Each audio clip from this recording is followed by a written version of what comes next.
Hola, bienvenidos a la serie Quick Media Come Follow Me. Vamos a tratar las secciones 106 de Doctrina y Convenios hasta 108.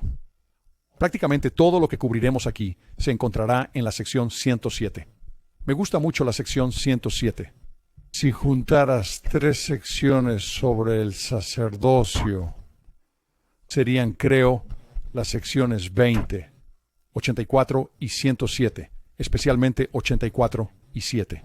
Realmente nos dan una base sólida para la idea, el concepto de las leyes superiores e inferiores, a medida que dividen el sacerdocio superior e inferior, el de Melquisedec y Aarón. Antes de entrar en la sección 107, quiero hablar brevemente sobre la sección 106. Esto se refiere a Warren Cowdery. Este es el hermano mayor de Oliver Cowdery. Joseph Smith va al este. Warren Cowdery vive en Freedom, Nueva York, y le piden que construya una iglesia y lidere allí. Él se aleja. Después de mudarse a Kirtland y tras un tiempo se aleja de la iglesia. Pero aquí en el versículo 7 hay de nuevo otro ejemplo de nuestra idea de ese boleto que te lleva a, como lo describo, la jerarquía fluida. Se trata de someterse y luego elevarse en esa jerarquía cambiante mientras progresas. Veamos lo que dice el verso 7. Por eso mi siervo Warren es bendecido, ya que le mostraré misericordia, y a pesar de la vanidad de su corazón, lo levantaré, en la medida en que él se humille delante de mí. Así que nuevamente, esta es la idea de la humildad, que es la sumisión al pacto. Y es la idea del árbol de la vida, que simboliza la enseñanza de Cristo o la condescendencia divina. La bajada es Él rebajándose por debajo de todos nosotros. Así que eso es lo que debemos hacer al comer del fruto, del árbol de la vida. Vamos allí y nos rebajamos, nos humillamos ante Dios, hacemos eso frente a los demás. Nosotros simbolizamos que nos bajamos ante otros y llevamos sus cargas. Y en el lado opuesto nos elevamos en su lugar. Y esa es la vanidad del gran y espacioso edificio. Así que al humillarse, que a menudo se simboliza en el bautismo, ¿verdad? Cuando nos sometemos y nos sumergimos en el agua, en la sepultura de agua, somos elevados. En ese instante, tal como se levanta la serpiente de bronce. Solo otro ejemplo de la jerarquía fluida. Aquí en la sección 7 está lo que cubriremos hoy. Esta realmente es una gran sección sobre la organización del sacerdocio, sobre la organización de la iglesia. Esto tiene casi 200 años, pero sigue siendo la estructura del sacerdocio que encontramos en la iglesia hoy. Ahora vamos al verso 1. Hay 2 sacerdocios en la iglesia, el de Melquisedec y el arónico. Esos son los 2, que incluye el sacerdocio levítico. ¿Qué diferencia hay? Suena como 3 sacerdocios diferentes. El sacerdocio levítico forma parte del sacerdocio aarónico, en cierto modo. El sacerdocio aarónico se centra en el oficio de sacerdote, y los sacerdotes eran los descendientes de Aarón, y sus hijos, y tenías que tener esa línea de sangre para ser sacerdote. Los otros que estaban en el sacerdocio levítico, recuerda que Aarón es de la tribu de Leví, y Moisés también, por cierto, son hermanos. Después encuentras otros roles que representamos hoy, como los educadores y diáconos que actuaban como levitas en el Antiguo Testamento bajo el mismo sacerdocio inferior. Así que, así como hoy con el sacrificio que tenemos cada semana, por así decirlo, del sacramento en el altar o la mesa del sacramento, algunos preparan el sacrificio como los levitas o los maestros en la actualidad, aquellos que distribuirían el sacrificio.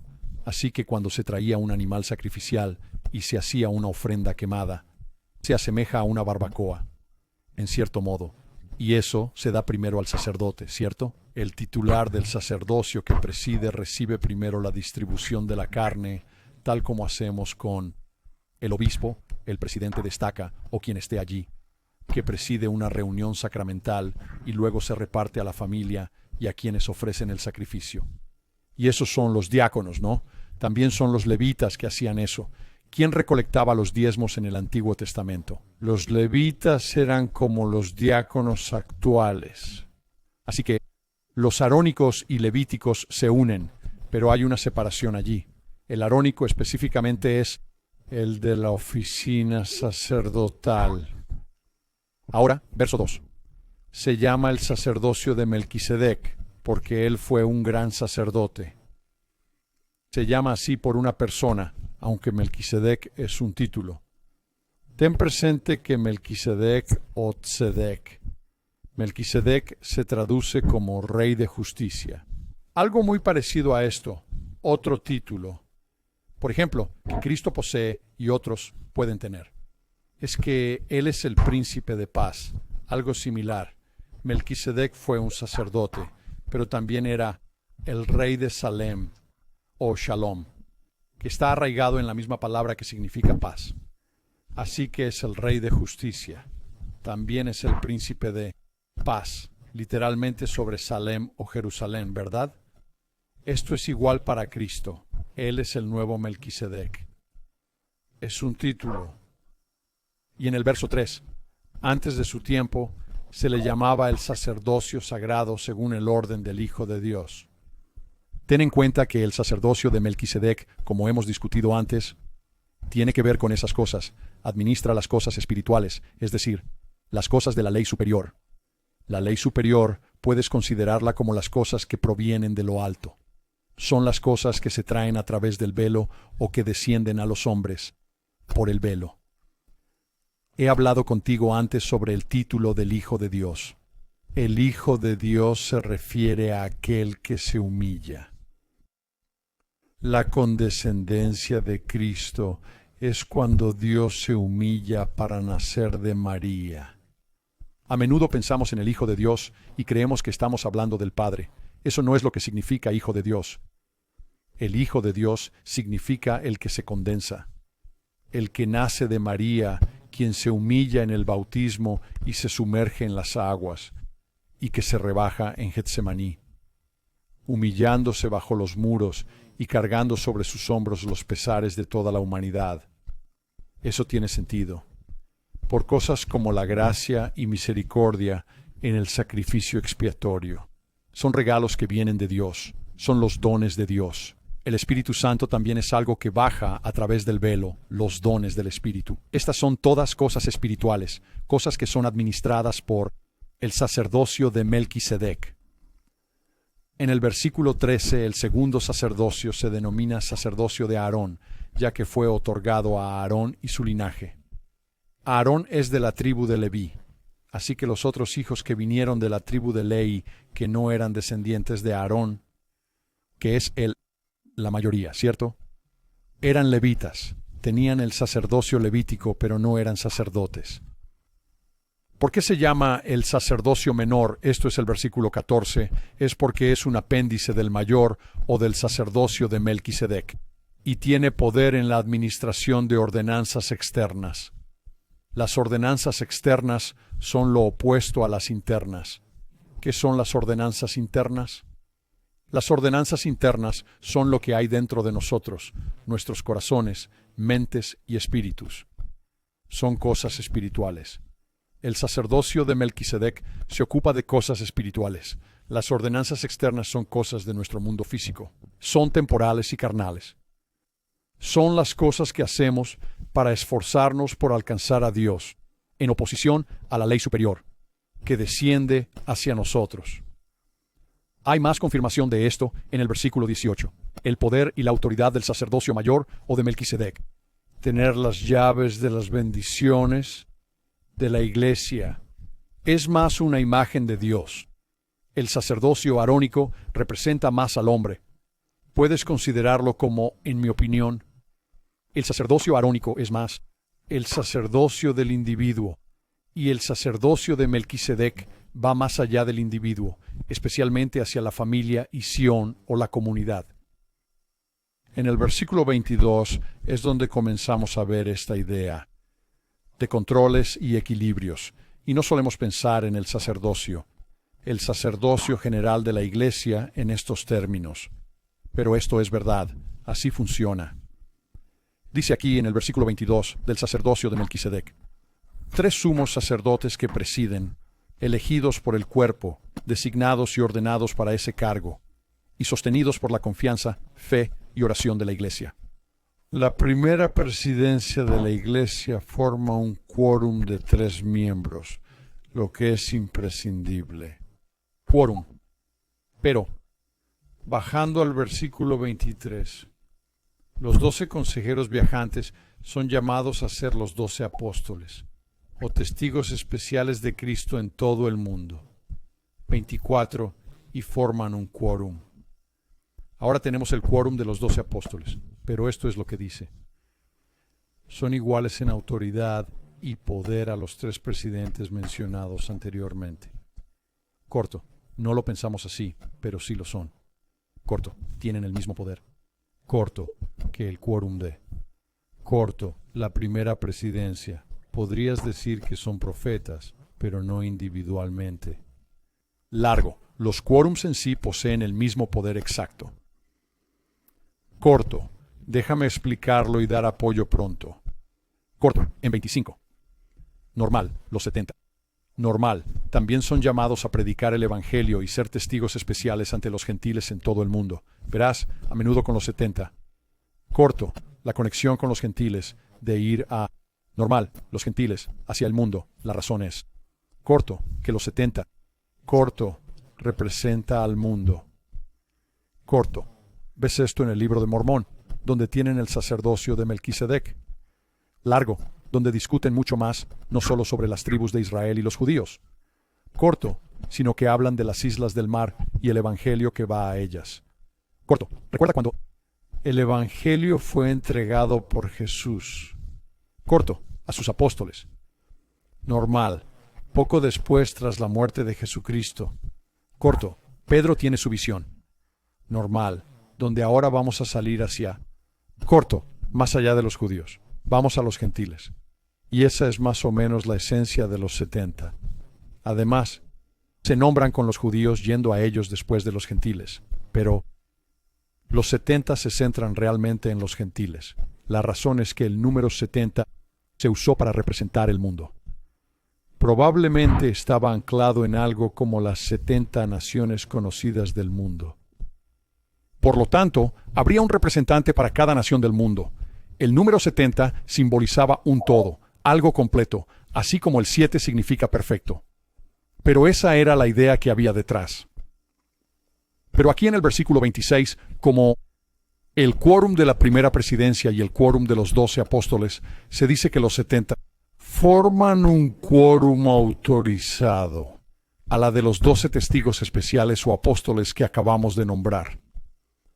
Así que ahora contamos con 3 distintos quórums que poseen el mismo poder, ¿verdad? Tienen nuestra autoridad. Y esto se asemeja mucho a la constitución de EEU, donde hay 3 ramas del gobierno. Tienes la rama ejecutiva, tienes la rama judicial y tienes la rama legislativa, y tienen controles y equilibrios entre sí. No pensamos en esos términos en la Iglesia, pero así es como la constitución, si se quiere, de la Iglesia se ha escrito. Esos 3 quórums tienen igual autoridad. Aquí está la clave. Versículo 27. Y cada decisión tomada por cualquiera de estos quórums, estos 3 quórums, debe ser por la voz unánime de los mismos. Cada miembro de cada quórum debe coincidir en sus decisiones, para que sus decisiones sean válidas entre ellos. ¿Cierto? Ese es el otro quórum. Así que tienes la autoridad de la primera presidencia, que solo necesita consenso de 3. Tienes el quórum de los 12 apóstoles, que necesita consenso de 12. Y luego está el quórum de los 70, que si no me equivoco, creo que hay casi 100 miembros en eso, lo que llamamos las autoridades generales. El quórum de autoridad general de los 70, los que son autoridades generales, donde necesitarías consenso de casi 100, creo. Actualmente, deben igualar en poder a los otros 2 quórums con un sistema de controles y equilibrios. Y de hecho, estuve buscando esto un tiempo y finalmente lo encontré hoy. Una referencia a esto, de una persona de autoridad que mencionaría algo sobre lo que pensaba al leer esto, que es, esto se relaciona con la cita. Creo que es Wilford Woodruff quien dice que el profeta nunca nos llevará por el mal camino. A veces creo que sacamos eso de contexto. Pensamos que nunca pueden decir algo incorrecto o se mencionan ejemplos sobre cambios de políticas y todas estas cosas. Y generalmente son los críticos de la Iglesia, que desean encasillarlo en una especie de caja fundamentalista, de entendimiento de las Escrituras y de la revelación. No creo que eso sea lo que significa. Cito a James y Faust. ¿Cómo estar seguros de que se cumplirá? Los profetas y reveladores no guiarán a este pueblo por el mal camino. Esto es diferente de lo que pensamos. Una respuesta se encuentra en el gran principio de la sección 107 de la Doctrina y Convenios. Justo donde estamos. Dice que cada decisión tomada por cualquiera de estos quórums debe ser por la voz unánime de ambos. Así que esto es diferente de lo que podríamos pensar sobre cada palabra que sale de la boca del profeta. Él dice que este requisito de unanimidad proporciona un control sobre los sesgos y las idiosincrasias. Asegura que Dios actúa por el Espíritu, no el hombre mediante la mayoría o el compromiso. Esto es de Conferencia General, octubre de 1989. La charla se llama Revelación Continua, así que lo busqué. Y ahí está.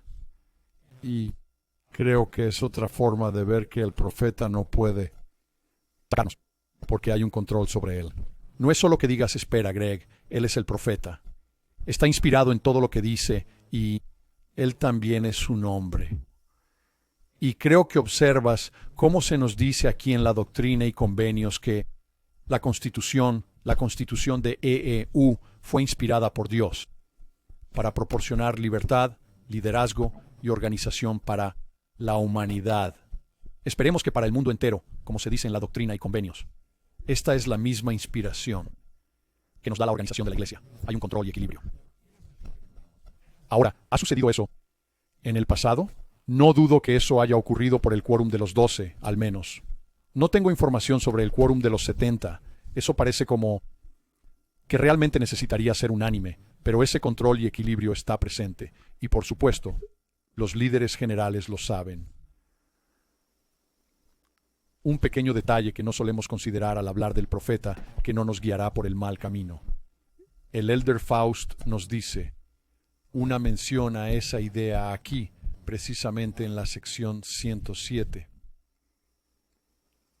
Ahora, esto también es algo que creo que es importante. Y he oído esto de otros, que esta escritura se usa a menudo para decisiones en estos quórums. Este es el versículo 30. Dice que las decisiones de estos quórums, o de cualquiera de ellos, deben tomarse en toda rectitud, en santidad y humildad de corazón. Humildad, que para mí sería guardar convenios, y paciencia, y en fe, virtud y conocimiento, templanza, paciencia, piedad, bondad fraternal y caridad. Y así, estas son las virtudes que se supone que deben guiar las decisiones de estos quórums, y probablemente deberían ser las virtudes y atributos que deberíamos buscar en todas las decisiones de cualquier quórum en el sacerdocio o auxiliar en la iglesia. Y luego hasta el versículo 40. El orden de este sacerdocio, este es el sacerdocio de Melquisedec, fue confirmado para ser transmitido de padre a hijo, y pertenece a los descendientes de la simiente elegida. Siempre hay una semilla elegida para cumplir. La simiente elegida es la familia que lleva el Evangelio. Debes empezar. No solo lo das, el conocimiento del Evangelio por todas partes, como si lanzaras espagueti mojado a una puerta de refrigerador. Debes empezar en algún lugar. Empieza con un núcleo, con un profeta, con una pareja muy justa, y luego construir desde ahí. Eso es lo que vemos repetidamente en las dispensaciones de la historia humana. Esto es lo que pasa con Adán. La tradición afirma que el sacerdocio se hereda de generación en generación, y se dice en 53. 3 años antes de la muerte de Adán, llamó a Seth, su hijo, y a Enos, Canaán, Mahalalel, Yared, Enoc y Matusalén, quienes son sumos sacerdotes. Todos son de padre a hijo, ¿cierto? Ahora podemos ver esto más como presidentes de estaca o algo más. Según la Biblia, eran hombres que vivieron durante cientos de años. Así que la descendencia es muy amplia aquí. Probablemente están sobre grandes grupos de la iglesia ahora. Se dice que todos eran sumos sacerdotes y que el resto de su descendencia era justa en el valle de Adamondión. Y recuerda que Adán camina con Dios. Amones creo que es un nombre hebreo, pero puedes ver otros nombres semíticos. Puedes mirar los egipcios con el dios Amón, ¿verdad? Y probablemente esa es la misma fuente del nombre Amón en el libro de Mormón. Así que Adán anda con Dios y se les otorga su última bendición. Vemos esto una y otra vez en las Escrituras también. Lo vemos en el libro de Mormón, donde, una vez en la tierra prometida, ley pronto pasará. Así que reúne a toda su descendencia y les otorga bendiciones. Luego profetiza sobre el futuro de sus hijos. Aquí tenemos lo mismo. En 54 se nos dice que el Señor se les mostró. Y se levantaron, bendijeron a Adán y lo llamaron Miguel, el príncipe, el arcángel. Estos son títulos para mí. El príncipe es similar a Melquisedec, ¿verdad? O a Cristo, que sería un título que significa el príncipe de paz. Esto es sobre exaltación. Son títulos que son tipos de títulos del sacerdocio de Melquisedec, igual que el sacerdocio de Melquisedec. Melquisedec fue un gran sumo sacerdote, pero también es un título. No significa rey de justicia. Y en el libro de Hebreos, Cristo es llamado el nuevo Melquisedec, el nuevo rey de justicia. No es solo que él sea el nuevo Melquisedec, el rey de Salem, sino que es el nuevo rey justo. Él es un rey justo. Representa el sacerdocio de Melquisedec, mientras que Juan el Bautista representó el sacerdocio de Aarón. Y aquí llegamos de nuevo al juramento y pacto del sacerdocio, en 56, que se relacionaría con un Melquisedec. Sacerdocio. Adán se puso en medio de la congregación y a pesar de que estaba inclinado por la edad, lleno del Espíritu Santo, predijo lo que pasaría a su descendencia, hasta la última generación. Lo mismo ocurre con Lehi. Hay exactamente lo mismo sucediendo aquí. Sé que en el resumen dice que fue dado 3 años y medio antes, en noviembre de 1831. Se sostuvo y luego se cose la última mitad de esta sección 107. Mas lo curioso aquí es que menciona en 59 a la iglesia. Parece iniciar aquí, porque realmente déjame volver un poco. Voy a 58. Es el deber de los 12 de nombrar y designar a otros oficiales de la iglesia. De acuerdo con la revelación que dice, bueno, ¿qué revelación? La revelación que José Smith había tenido 3 años y medio antes. En el versículo 60 encontramos el título, En verdad os digo, dice el Señor de los ejércitos. Recuerda mi comentario. Ese título se refiere a la estructura jerárquica de la vida premortal, del consejo en el cielo, del santo de los santos. Es lo que los deuteronomistas en el tiempo de Lehi intentaron deshacerse. Querían aplanar todo, aplanaron la jerarquía allí. Desean quitar el orden. Solo quieren a Jehová. No hay él, no hay Elohim, no hay huestes alrededor de Dios, solo hay Jehová. Y así el Señor de los ejércitos aquí, cada vez que veas eso, siempre debes buscar algún tipo de idea de templo. El Santo de los Santos, donde tienes las representaciones de ángeles y huestes, y luego también busca estructuras de sacerdocio y jerarquía. Y eso es lo que hallarás con ese título. Hablamos de ancianos, sacerdotes, maestros y diáconos en este contexto. Y algo a considerar aquí es que esto es casi una democratización del sacerdocio. Y Richard Bushman menciona que este fue un periodo histórico, como el de hoy, donde se menospreciaba la paternidad, se estaba achicando, y los hombres sentían un poco más la falta de propósito y futuro. Y aquí aparece algo espiritual donde no solo está en manos de unos pocos hombres. No es solo el pastor y algunos más. Esto es una democratización del sacerdocio. Así lo quiso el Señor en el monte Sinaí con Moisés. Una nación de sacerdotes. Pero ellos rechazaron la ley mayor, el sacerdocio de Melquisedec para todos. Ver la cara de Dios, que es una representación del abrazo en el velo del Santo de los Santos. Y Moisés rompe las tablas, sube de nuevo al Sinaí y regresa con la ley de Moisés, la ley inferior. Así que ahora aquí, en un período de restauración, el Señor quiere una nación de sacerdotes. Y así es como dice Richard Bushman en referencia a la sección 107. José restauró el sacerdocio y la paternidad. Él hace esta asociación del sacerdocio directamente con la paternidad, lo cual es muy interesante.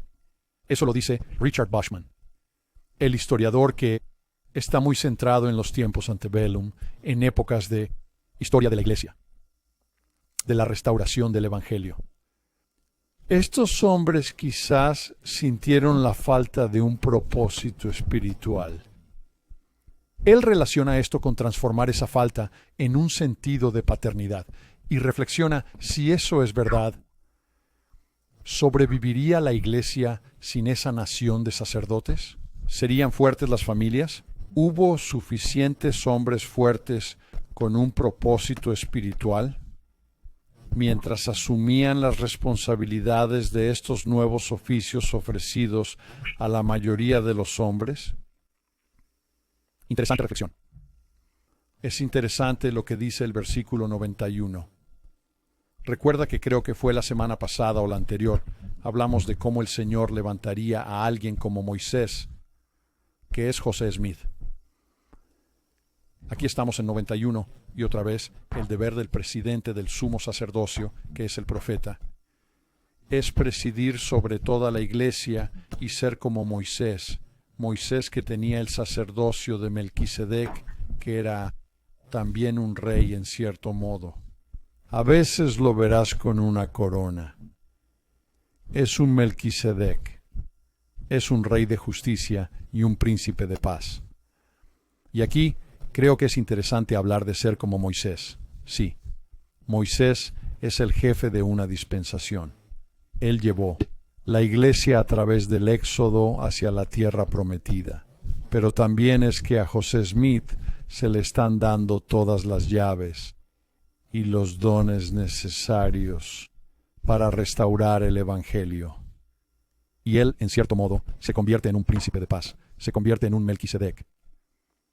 Es como Moisés. Y por último, voy a mencionar esto en la sección 108, verso 5. He aquí, esta es la promesa del Padre para ustedes si permanecen fieles. Esto es sobre Lyman Sherman. Él habla ¿de qué habla? Sus pecados son perdonados. Tus votos, estar con el primero de mis ancianos.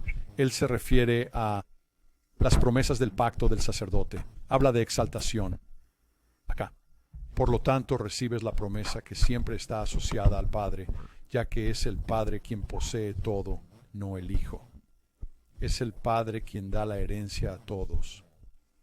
Cristo es nuestro heredero, esperemos, por lo que tiene el Padre. Así, la promesa viene del Padre, es el juramento, del juramento y pacto del sacerdocio, que representa la exaltación, todo lo que tiene con un aumento eterno.